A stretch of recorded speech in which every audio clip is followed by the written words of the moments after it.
Hi ಬೆಂಗಳೂರಿಗೆ ಸ್ವಾಗತ. ನಾನು ಕಾವ್ಯ ಹೆಗಡೆ. ಬಡ ವ್ಯಾಪಾರಿಗಳಿಂದ ಜಿಎಸ್ಟಿ ಗುಮ್ಮ ಇನ್ನದಂತೆ ಕಾಡ್ತಾ ಇದೆ. ಕರ್ನಾಟಕ ವಾಣಿಜ್ಯ ತೆರಿಗೆ ಇಲಾಖೆ ನೀಡಿರುವಂತಹ ತೆರಿಗೆ ನೋಟಿಸ್ಗಳಿಂದ ಕಂಗಾಲಾಗಿರುವಂತಹ ಬಡ ವ್ಯಾಪಾರಿಗಳು ಕಂಗೆಡ್ತಾ ಇದ್ದಾರೆ. ಅಂಗಡಿ ಮುಂಗಟ್ಟುಗಳನ್ನು ಬಂದ್ ಮಾಡಿ ಸರ್ಕಾರವನ್ನ ಪ್ರಶ್ನಿಸಲು ನಿರ್ಧಾರವನ್ನ ಕೈಗೊಳ್ಳಲಾಗ್ತಾ ಇದೆ. ಜುಲೈ 23ರಂದು ಜುಲೈ 25ರವರೆಗೆ ಹಂತ ಹಂತವಾಗಿ ಅಂಗಡಿ ಮುಂಗಟ್ಟುಗಳನ್ನು ಬಂದ್ ಮಾಡಲಾಗ್ತಾ ಇದೆ ಅಂತ ಹೇಳಿ ವರ್ತಕರು ಎಚ್ಚರಿಕೆಯನ್ನ ನೀಡಿದ್ದಾರೆ. ಈ ಸಂಬಂಧ ಕಾರ್ಮಿಕ ಪರಿಷತ್ ಸದ್ಯ ಪ್ರತಿ ಅಂಗಡಿಗೂ ಕೂಡ ತೆರಳಿ ಕರಪತ್ರವನ್ನ ನೀಡ್ತಾ ಇದೆ.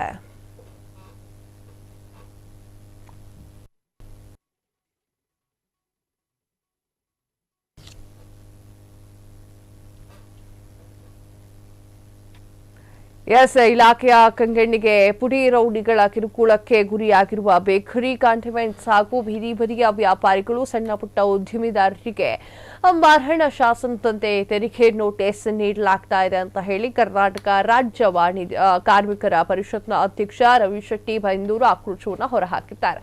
2021ರಿಂದ ತಾವು ತೆರಿಗೆಯನ್ನ ಬಾಕಿ ಇಟ್ಟಿದ್ದೀರಾ, ಫೋನ್ ಪೇ, ಯುಪಿಐ ಟ್ರಾನ್ಸ್ಫರ್ನ ಮೇಲೆ ವಿವರವನ್ನ ತೆಗೆದುಕೊಂಡು ತೆರಿಗೆಯನ್ನ ಹಾಕ್ತಾ ಇದ್ದಾರೆ. 5 ಲಕ್ಷದಿಂದ 2 ಕೋಟಿಯವರೆಗೂ ಕೂಡ ತೆರಿಗೆಯನ್ನ ಹಾಕ್ತಾ ಇದ್ದಾರೆ. 2021ರಿಂದ ಇಲ್ಲಿಯವರೆಗೂ ಕೂಡ ಯಾವುದೇ ರೀತಿಯ ಮಾಹಿತಿಯನ್ನ ನೀಡದೆ ಏಕಾಏಕಿ ಒಂದು ನೋಟಿಸ್ ಅನ್ನ ನೀಡಿದ್ದಾರೆ.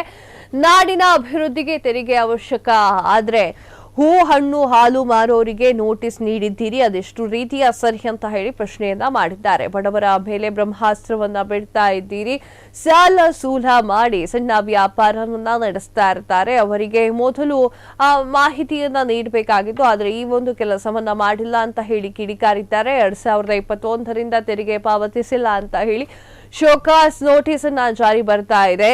2021ರಿಂದ ಯಾವುದೇ ರೀತಿಯ ಮಾಹಿತಿಯನ್ನ ಕೊಡದೆ ಏಕಾಏಕಿ ನೋಟಿಸ್ ಅನ್ನ ಕೊಡಲಾಗ್ತಾ ಇದೆ. ನೋಟಿಸ್ ಕೊಡದೆ 3 ದಿನಗಳ ಗಡುವನ್ನ ನೀಡಲಾಗಿದೆ. ಇದನ್ನ ವಿರೋಧಿಸಿ ನಾವು ಬೃಹತ್ ಪ್ರತಿಭಟನೆಯನ್ನ ತೀರ್ಮಾನ ಮಾಡಿದ್ದೇವೆ ಅಂತ ಹೇಳಿ ಕರ್ನಾಟಕ ರಾಜ್ಯ ಕಾರ್ಮಿಕ ಪರಿಷತ್ನ ಅಧ್ಯಕ್ಷರಾಗಿರುವಂತಹ ರವಿಶೆಟ್ಟಿ ಅವರು ಹೇಳಿದ್ದಾರೆ. ಡಿಜಿಟಲ್ ಇಂಡಿಯಾಗೆ ಕೊಳ್ಳಿ ಇಡಲು ರಾಜ್ಯ ವಾಣಿಜ್ಯ ತೆರಿಗೆ ಇಲಾಖೆ ಹಾಗೂ ಸರ್ಕಾರ ವಿನಂತಿಸಿದೆ. ಫೋನ್ ಪೇ, ಜಿಪೇ ಹಾಗೂ ಪೇಟಿಎಂ ಅನ್ನ ವಾಣಿಜ್ಯ ಈ ಒಂದು ವ್ಯಾಪಾರಿಗಳು ತೆರಿಗೆಯನ್ನು ಹಾಕ್ತಾ ಇದ್ದಾರೆ. ಇದಕ್ಕಾಗಿ ಪ್ರತಿಭಟನೆಯನ್ನ ಮಾಡ್ತಾ ಇದ್ದೇವೆ ಅಂತ ಹೇಳಿದ್ದಾರೆ. 24ನೇ ತಾರೀಕು ಇದೇ ನಾಡಿದ್ದು ಬರುವ 23 ಮತ್ತು 24ನೇ ತಾರೀಕು ಪ್ರತಿಯೊಂದು ಬೇಕರಿ, ಕಾಂಡಿಮೆಂಟ್ಸ್ ಮತ್ತು ಹಾಲು ಮಾರುವಂತ ಸಂಸ್ಥೆಗಳು, ಅಂದ್ರೆ ದೊಡ್ಡ ದೊಡ್ಡ ಡೈರಿಗಳಿಗೆ ಬರದೇ ಇದ್ದವರು ಅವ್ರೇನ್ ಮಾಡ್ತಾರೋ ನನಗೆ ಗೊತ್ತಿಲ್ಲ, ಸಣ್ಣ ಪುಟ್ಟವರು ಸ್ವಯಂ ಪ್ರೇರಿತವಾಗಿ ಹಾಲಿನ ವಸ್ತುಗಳನ್ನ ಮತ್ತು ಹಾಲು ಮಾರಾಟವನ್ನ ಸಂಪೂರ್ಣ ನಿಲ್ಲಿಸ್ತಾರೆ. ಸಂಪೂರ್ಣ ನಿಲ್ಲಿಸಿ ಕಪ್ಪು ಪಟ್ಟಿಯನ್ನು ಧರಿಸಿ, ಸೊಣ್ಣ ಇದಕ್ಕಾಗಿರ್ಬೋದು, ಕೈಗಾಗಿರ್ಬೋದು ಅಥವಾ ತಲೆಗಾಗಿರ್ಬೋದು, ಕಪ್ಪು ಪಟ್ಟಿಯನ್ನು ಧರಿಸಿ ಪ್ರತಿಭಟನೆಯನ್ನ ಮಾಡ್ತಾರೆ. ಇದು ಅಂಗಡಿಯಲ್ಲಿ ತನ್ನ ಕೆಲಸವನ್ನ ಮಾಡ್ತಾರೆ, ಪ್ರತಿಭಟನಾ ಪೂರ್ವಕವಾದ ಕೆಲಸವನ್ನ ಮಾಡ್ತಾರೆ. ಅದಾದ ನಂತರ 25ನೇ ತಾರೀಕು ಕರ್ನಾಟಕ ರಾಜ್ಯಾದ್ಯಂತ ಯಾವುದೇ ಜಾತಿ ಇಲ್ಲ, ಯಾವುದೇ ಧರ್ಮ ಇಲ್ಲ, ಎಲ್ಲ ಒಂದೇ ಸಣ್ಣ ಪುಟ್ಟ ಉದ್ಯಮಿಗಳು ಅವರೆಲ್ಲರೂ ಕೂಡ ಫ್ರೀಡಂ ಪಾರ್ಕಿಗೆ ಬಂದು ಬೆಳಗ್ಗೆಯಿಂದ ಪ್ರತಿಭಟನೆಯಲ್ಲಿ ಪಾಲ್ಗೊಳ್ತಾರೆ. ಲಕ್ಷಾಂತರ ಜನ ಬರ್ತಾರೆ, ಲಕ್ಷಾಂತರ ಜನ ಎಲ್ಲರೂ. ಈಗಾಗಲೇ ಕೆಲವರಿಗೆ ಟ್ಯಾಕ್ಸ್ ರಸೀದಿ ಬಂದಿದೆ, ನೋಟಿಸ್ ಬಂದಿದೆ, ಕೆಲವರಿಗೆ ಬರ್ತಾ ಇದೆ, ದಿನಾನು ಕಳಿಸೋದು ಮಾಡ್ತಾನೆ ಇದ್ದಾರೆ. ಪ್ರತಿಯೊಬ್ಬರು ತೆರಿಗೆ ವ್ಯಾಪ್ತಿ ಮಾಡಿದ್ದಾರೆ. ನಮ್ದು ಒಂದೇ ಡಿಮ್ಯಾಂಡ್, ನಮ್ದೇನು ಜಾಸ್ತಿ ಇಲ್ಲ. ಏನು ನಿಮ್ಮ ತಪ್ಪಿನಿಂದ 2021ರಿಂದ ನಿಮ್ಮ ತಪ್ಪಿನಿಂದ ನೀವು ನೀಡಿದ ಮಾಹಿತಿಯ ಕೊರತೆಯಿಂದಾಗಿ ನೀವು ಮಾಹಿತಿನೇ ನೀಡಿಲ್ಲ. ಮತ್ತು 24ನೇ ತಾರೀಕು ಇದೇ ನಾಡಿದ್ದು ಬರುವ 23 ಮತ್ತು 24ನೇ ತಾರೀಕು. ವೀಕ್ಷಕರೇ, ಬಡ ವ್ಯಾಪಾರಿಗಳ ಮುಷ್ಕರ ಹೇಗಿರುತ್ತೆ? ಜುಲೈ 25ರಿಂದ ಅಂಗಡಿ ಮುಂಗಟ್ಟು ಬಂದ್, ಜುಲೈ 23, 24 ಹಾಲು ಮಾರಾಟ ಬಂದಿರುತ್ತೆ. ಜುಲೈ 23, 24 ಕಪ್ಪು ಪಟ್ಟಿಯನ್ನ ಧರಿಸಿ ಹಾಲು ಇಲ್ಲದೆ ಕಾಫಿ, ಚಹಾ ಮಾತ್ರ ಮಾರಾಟ. ವೀಕ್ಷಕರೇ, ಜುಲೈ 23 ಮತ್ತೆ 24ಕ್ಕೆ ಏನೆಲ್ಲ ಇರೋದಿಲ್ಲ ಅಂತ ಹೇಳಿ ಕಪ್ಪು ಪಟ್ಟಿಯನ್ನ ಧರಿಸಿ ಹಾಲು ಇಲ್ಲದ ಕಾಫಿ, ಚಹಾ ಮಾತ್ರ ಮಾರಾಟ ಮಾಡಲಾಗುತ್ತೆ. ಜುಲೈ 25ರಂದು ಅಂಗಡಿ ಬಂದ್, ಫ್ರೀಡಂ ಪಾರ್ಕ್ ನಲ್ಲಿ ಪ್ರೊಟೆಸ್ಟ್ ಇರುತ್ತೆ. ಬಡ ವ್ಯಾಪಾರಿಗಳ ಮುಷ್ಕರ ಹೇಗಿರುತ್ತೆ ಅನ್ನೋದ್ರ ಬಗ್ಗೆ ವಿವರಣೆಯನ್ನ ನೀಡ್ತಾ ಇದ್ದೇವೆ. July 25 bakery, condiments, coffee, tea shop, ಸಣ್ಣ ಪುಟ್ಟ ವ್ಯಾಪಾರ ಕೂಡ ಬಂದಾಗಿರುತ್ತೆ. ಮುಷ್ಕರದ ವೇಳೆ ಏನಿರುತ್ತೆ? ಜುಲೈ 23, 24 ಹಾಲು ಹೊರತುಪಡಿಸಿ ಉಳಿದ ವಸ್ತುಗಳ ವ್ಯಾಪಾರ. ಮುಷ್ಕರದ ವೇಳೆ ಏನಿರುತ್ತೆ ಅಂತ ನೋಡೋದಾದ್ರೆ July 25 bakery, condiments, coffee, tea shop ಹೊರತುಪಡಿಸಿ ಉಳಿದ ಸೇವೆಗಳೆಲ್ಲವೂ ಇರುತ್ತೆ. ಜುಲೈ 25 ಅಂಗಡಿ ಮುಂಗಟ್ಟುಗಳು ಬಂದ್.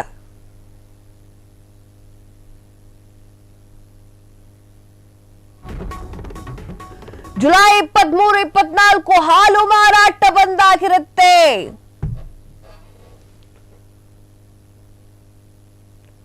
ಜುಲೈ 23, 24 ಕಪ್ಪು ಬಟ್ಟೆಯನ್ನ ಧರಿಸಿ ಹಾಲು ಇಲ್ಲದ ಕಾಫಿ ಮತ್ತು ಚಾ ಮಾರಾಟ ಮಾಡಲಾಗುತ್ತೆ. ಇದನ್ನು ಕರೆ ಕೊಟ್ಕೊಂಡಿದ್ದಾರೆ ಬಡ ವ್ಯಾಪಾರಿಗಳು.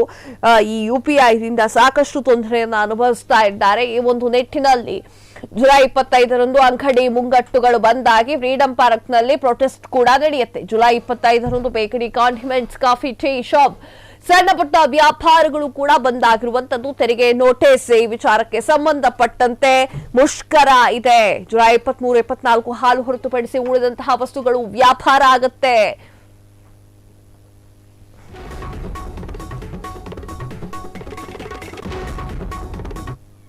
ನಟಿ ರಚಿತಾಗೆ ಬಿಗ್ಲು ಶಿವ ಕೊಲೆ ಆರೋಪಿ ನಕ್ಸಲ್ ಗಿಫ್ಟ್ ಅನ್ನ ಕೊಟ್ಟ. ರೌಡಿ ಜಗ್ಗನಿಗೂ ಬುಲ್ಬುಲ್ ರಚ್ಚಾಗೂ ಏನ್ ನಂಟು?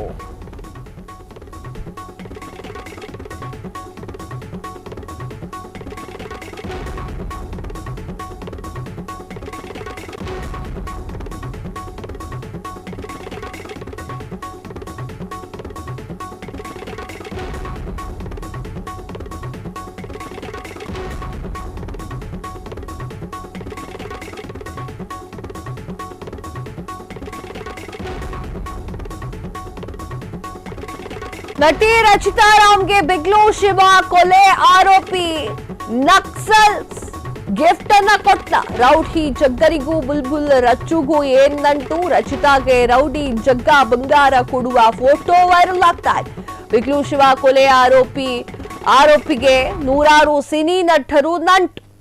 ಭೈರತಿ ಬಸವರಾಜ್ ವಿರುದ್ಧದ ಪ್ರಕರಣದಲ್ಲಿ ಪೊಲೀಸರು ತನಿಖೆಯ ವೇಳೆ ಬೆಚ್ಚಿ ಬೀಳುವಂತಹ ವರದಿ ಪಟ್ಟ ಬಯಲಾಗಿದೆ. ರಚಿತಾಗೆ ರೌಡಿ ಜಗ್ಗ ಸೀರೆ ನೆಕ್ಲೆಸ್ ಕೊಟ್ಟಿರುವಂತಹ ಫೋಟೋ ಸಖತ್ತಾಗಿ ವೈರಲ್ ಆಗ್ತಾ ಇದೆ. ರವಿ ಬಪ್ಪಣ್ಣ ಸಿನಿಮಾ ರಿಲೀಸ್ ವೇಳೆ ಜಗ್ಗಿ ರಚಿತಾ ಭೇಟಿ ಸಾಧ್ಯತೆ ಇದೆ.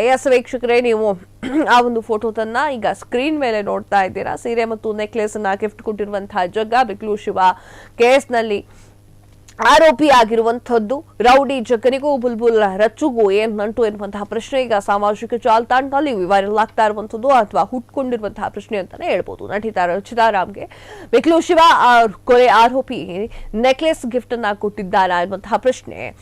ರೌಡಿ ಜಗ್ಗನಿಗೂ ಕೂಡ ಬುಲ್ಬುಲ್ ರಚಿತಾಗೂ ಏನ್ ಸಂಬಂಧ ಎನ್ನುವಂತಹ ಪ್ರಶ್ನೆ ಹರಿದಾಡ್ತಾ ಇದೆ. ರಚಿತಾ ರಾಮ್ ರೌಡಿ ಜಗ್ಗ ಬಂಗಾರ ಕೊಡುವ ಮೂಲಕ ಫೋಟೋ ವೈರಲ್ ಆಗ್ತಾ ಇದೆ. ಹಳೆಯ ಒಂದು ಫೋಟೋ ಈಗ ವೈರಲ್ ಆಗ್ತಾ ಇರುವಂತದ್ದು. ಬಿಗ್ಲು ಶಿವ ಕೊಲೆ ಆರೋಪಿ ಆತ ನೂರಾರು ಸಿನಿ ನಟರೊಂದಿಗೆ ನಂಟನ್ನ ಹೊಂದಿದ್ದಾರೆ ಜಗ್ಗಿ. ಭೈರತಿ ಬಸವರಾಜ್ ವಿರುದ್ಧದ ಪ್ರಕರಣದಲ್ಲಿ ಪೊಲೀಸರು ತನಿಖೆಯನ್ನ ಮಾಡ್ತಾ ಇದ್ದಾರೆ. ತನಿಖೆಯ ವೇಳೆ ಬೆಚ್ಚಿ ಬೀಳುವಂತಹ ವರದಿ ಪಟ್ಟ ಬಯಲಾಗಿದ್ದು. ರಚಿತಾ ರಾಮ್ಗೆ ರೌಡಿ ಜಗ್ಗ ಸೀರೆ ಮತ್ತು ನೆಕ್ಲೆಸ್ ಕೊಡುವಂತಹ ಫೋಟೋ ಸಖತ್ತಾಗಿ ವೈರಲ್ ಆಗ್ತಾ ಇದೆ. ರವಿ ಬಪ್ಪಣ್ಣ ಸಿನಿಮಾ ರಿಲೀಸ್ ವೇಳೆ ಜಗ್ಗಿ ರಚಿತಾ ರಾಮ್ರನ್ನ ಭೇಟಿ ಮಾಡಿರುವಂತಹ ಸಾಧ್ಯತೆ ಹೆಚ್ಚಾಗಿ ಕಂಡು ಬರ್ತಾ ಇದೆ. ಬಿಗ್ಲು ಶಿವ ಕೊಲೆ ಪ್ರಕರಣದ ತನಿಖೆ ತೀವ್ರ ಸ್ವರೂಪವನ್ನ ಪಡೆದುಕೊಂಡಿದೆ. ಪ್ರಕರಣಕ್ಕೆ ಸಂಬಂಧಪಟ್ಟಂತೆ ಮತ್ತೆ ಇಬ್ಬರನ್ನ ಪೊಲೀಸರು ಬಂಧಿಸಿದ್ದು ಓರ್ವನನ್ನ ವಶಕ್ಕೆ ಪಡೆದು ವಿಚಾರಣೆಯನ್ನ ನಡೆಸ್ತಾ ಇದ್ದಾರೆ.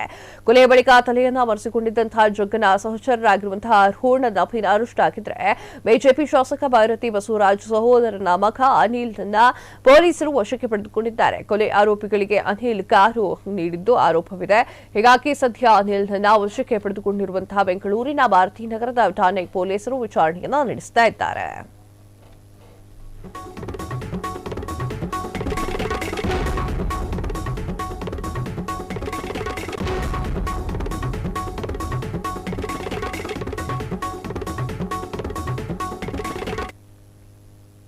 ಗಣ್ಯರ ಬೆಂಗಾವಲು ವಾಹನಗಳು ಇನ್ನು ಮುಂದೆ ಸೈರನ್ ಬಳಸುವಂತಿಲ್ಲ. ಕರ್ನಾಟಕದಲ್ಲಿ ವಿಐಪಿಗಳ ಸಂಚಾರದ ವೇಳೆ ಸೈರನ್ ಬಳಕೆ ನಿಷೇಧವಾಗಿದೆ. ರಾಜ್ಯ ಪೊಲೀಸ್ ಮಹಾನಿರ್ದೇಶಕ ಡಾಕ್ಟರ್ ಎಂಎ ಸಲೀಂ ಮಹತ್ವದ ಆದೇಶವನ್ನು ನೀಡಿದ್ದಾರೆ. ಸಾರ್ವಜನಿಕರಿಗೆ ಸುರಕ್ಷತೆಯ ಶಬ್ದ ಮಾಲಿನ್ಯ ನಿಯಂತ್ರಣ ದೃಷ್ಟಿಯಿಂದ ಈ ಒಂದು ನಿರ್ಧಾರವನ್ನು ಕೈಗೊಳ್ಳಲಾಗಿದೆ.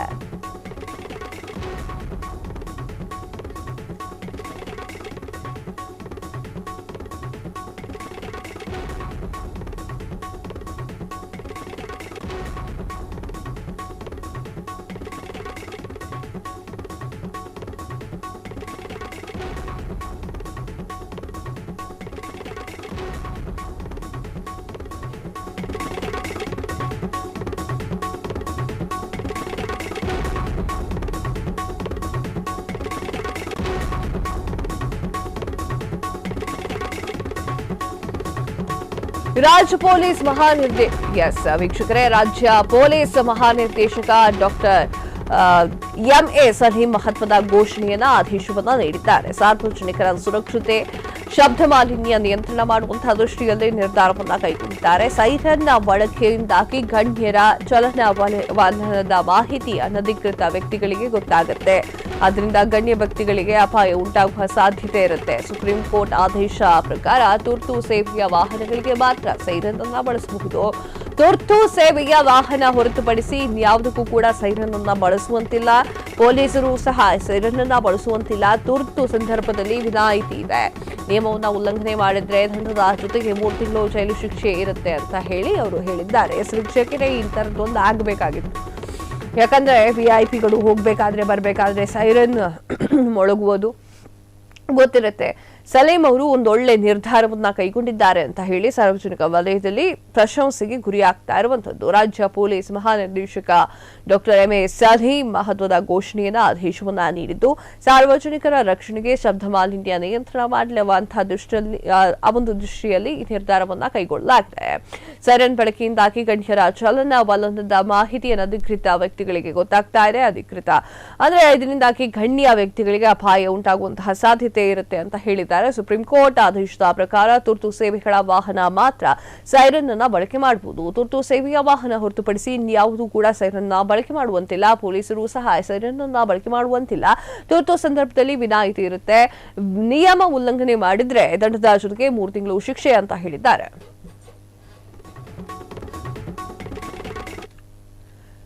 ಇದು ಬೆಂಗಳೂರು ಮೆಟ್ರೋ ಕರ್ಮಕಾಂಡದ ಸುದ್ದಿ. ಹೊರಗುತ್ತಿಗೆದಾರರ ನೌಕರರ ನೇಮಕ ಹೆಸರಿನಲ್ಲಿ ಹಗರಣ. ಮೆಟ್ರೋ ಹಿಂಬಾಗಿಲ ಮೂಲಕ ನೌಕರರ ನೇಮಕ ಆರೋಪ ಕೇಳಿಬರ್ತಾ ಇದೆ. ನಿಯಮ ಮೀರಿ ಲೋಕೋ ಪೈಲಟ್ ನಿಯಮಕ್ಕೆ ಮುಂದಾಗಿರುವಂತಹ ಮೆಟ್ರೋ. ವೀಕ್ಷಕರೇ, ನಮ್ಮ ಮೆಟ್ರೋ ನಿರ್ಧಾರಕ್ಕೆ ಮೆಟ್ರೋ ನೌಕರರ ಸಂಘ ತೀವ್ರವನ್ನ ಆಕ್ಷೇಪವನ್ನ ಹೊರಹಾಕ್ತಾ ಇದೆ. ಬಿಎಂಆರ್ಸಿಎಲ್ ನಡೆ ಖಂಡಿಸಿ ಎಂಟಿಗೆ ಮೆಟ್ರೋ ನೌಕರರು ಸಂಘದಿಂದ ಪತ್ರ ಕೂಡ ಬರೆಯಲಾಗಿದೆ. ಫಸ್ಟ್ 1 ವರ್ಗಕ್ಕೆ ನೇರವಾಗಿ ಟ್ರೈನ್ ಆಪರೇಟರ್ ನೇಮಕ ಆಗುತ್ತೆ. ಆದರೆ ಗುಲಾಬಿ ಮತ್ತು ಹಳದಿ ಮಾರ್ಗಕ್ಕೆ ಹೊರಗುತ್ತಿಗೆ ನೌಕರರ ನೇಮಕಕ್ಕೆ ಟೆಂಡರ್ ಅನ್ನ ಕರೆಯಲಾಗಿದ್ದು, ಹೊರಗುತ್ತಿಗೆದಾರರು ಟ್ರೈನ್ ಆಪರೇಟರ್ ನೇಮಕ ಪ್ರಕ್ರಿಯೆ ಅಪಾಯಕಾರಿ ಅಂತ ಹೇಳಿ ನೌಕರರ ಸಂಘ ಹೇಳ್ತಾ ಇದೆ.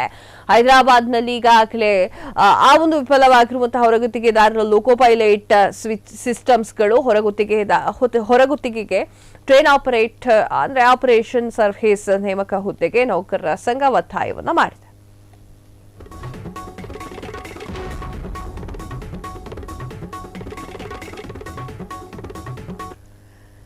ನಮ್ಮ ಮೆಟ್ರೋ ಹಳದಿ ಮಾರ್ಗದ ಉದ್ಘಾಟನೆಗೆ ದಿನಗಣನೆ ಶುರುವಾಗಿದೆ. ನಾಳೆಯಿಂದ 3 ದಿನ ಆರ್ವಿ ರಸ್ತೆ ಬೊಮ್ಮಸಂದ್ರ ಮಾರ್ಗದಲ್ಲಿ ಟೆಸ್ಟ್ ರನ್. ವೀಕ್ಷಕರೇ,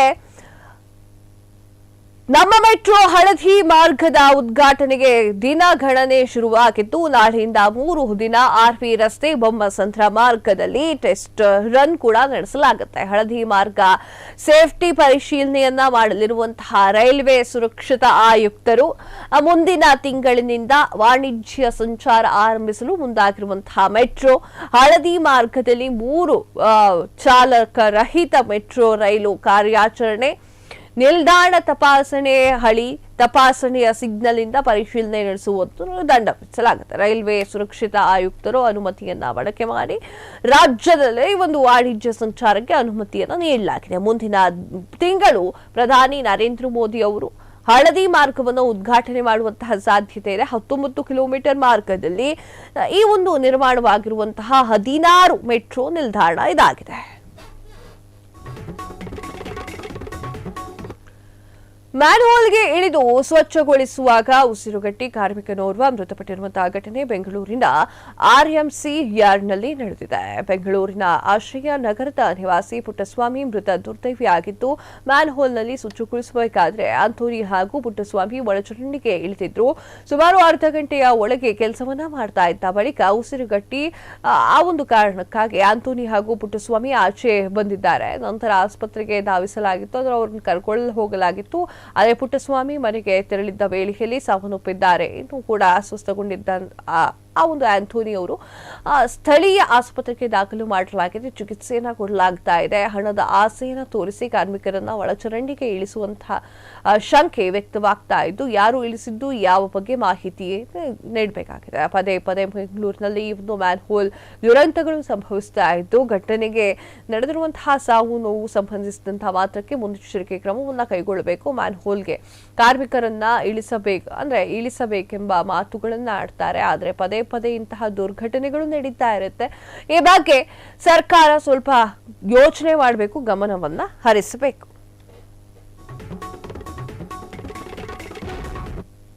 ಸಿಲಿಕಾನ್ ಸಿಟಿ ಬೆಂಗಳೂರಿನಲ್ಲಿ ಅಭಿವೃದ್ಧಿ ಹೆಸರಿನಲ್ಲಿ ದಿನದಿಂದ ದಿನಕ್ಕೆ ಮರಗಳನ್ನ ಮಾರಣ ಹೋಮ ಮಾಡ್ತಾ ಇದ್ದಾರೆ. ಹೀಗಾಗಿ ಹಸಿರು ಆ ಒಂದು ವಾತಾವರಣ ಇಲ್ಲದಂತೆ ಆಗಿದೆ. ಐಐಎಸ್ಇ ತಜ್ಞರು ಹೊಸದೊಂದು ವರದಿಯನ್ನ ಬಿಡುಗಡೆ ಮಾಡಿದ್ದು, ಆ ಒಂದು ವರದಿಯಲ್ಲಿ ಶಾಕಿಂಗ್ ಅಂಶಗಳು ಹೊರಗೆ ಬಂದಿದೆ. ಬೆಂಗಳೂರಿನಲ್ಲಿ ಹಸಿರು ಪ್ರಮಾಣ ದಿನದಿಂದ ದಿನಕ್ಕೆ ಕಡಿಮೆ ಆಗ್ತಾ ಇದೆ. ಇದರಿಂದಾಗಿ ಮುಂದೆ ನಗರದಲ್ಲಿ ಏನೆಲ್ಲ ಸಮಸ್ಯೆ ಆಗಬಹುದು, ಇದರಿಂದ ಜನರು ಯಾವ ತೊಂದರೆಯನ್ನ ಅನುಭವಿಸ್ತಾ ಇದ್ದಾರೆ ಅಂತ ಹೇಳಿ ಐಐಎಸ್ಸಿ ತಿಳಿಸಿದೆ. ಗಾರ್ಡನ್ ಸಿಟಿ ಬೆಂಗಳೂರಿನಲ್ಲಿ 1970ರಲ್ಲಿ 70% ಗ್ರೀನ್ ಕವರ್ ಮಾಡಿತ್ತು. ಆದರೆ ಈಗ 50 ವರ್ಷಗಳಲ್ಲಿ 3%ಗೆ ಪರಿಸರ ಏಳುತ್ತಿದೆ. ಇದರಿಂದಾಗಿ ಈಗಾಗಲೇ ಗ್ಲೋಬಲ್ ವಾರ್ಮಿಂಗ್ ಎಮರ್ಜೆನ್ಸಿ ನಿರ್ಮಾಣವಾಗಿದೆ. ಈಗಲಾದರೂ ಕೂಡ ಎಚ್ಚೆತ್ತುಕೊಂಡು 10ರಿಂದ 11% ಪರಿಸರವನ್ನು ಬೆಂಗಳೂರಿನಲ್ಲಿ ಹೆಚ್ಚಳ ಮಾಡಬೇಕು. ಇಲ್ಲವಾದರೆ ಮುಂದಿನ ದಿನಗಳಲ್ಲಿ ತುಂಬಾ ಸಮಸ್ಯೆ ಆಗಲಿದೆ ಅಂತ ಹೇಳಿ ಎಚ್ಚರಿಕೆಯನ್ನ ನೀಡಿದ್ದಾರೆ. ಇದಾಗಿತ್ತು ಈ ಹೊತ್ತಿನ ಹಾಯ್ ಬೆಂಗಳೂರು. ಮತ್ತಷ್ಟು ಸುದ್ದಿಗಳಿಗಾಗಿ ನೋಡ್ತಾ ಇರಿ ಫ್ರೀಡಂ ಟಿವಿ. ಇದು ಜನಸಾಮಾನ್ಯರ ಶಕ್ತಿ.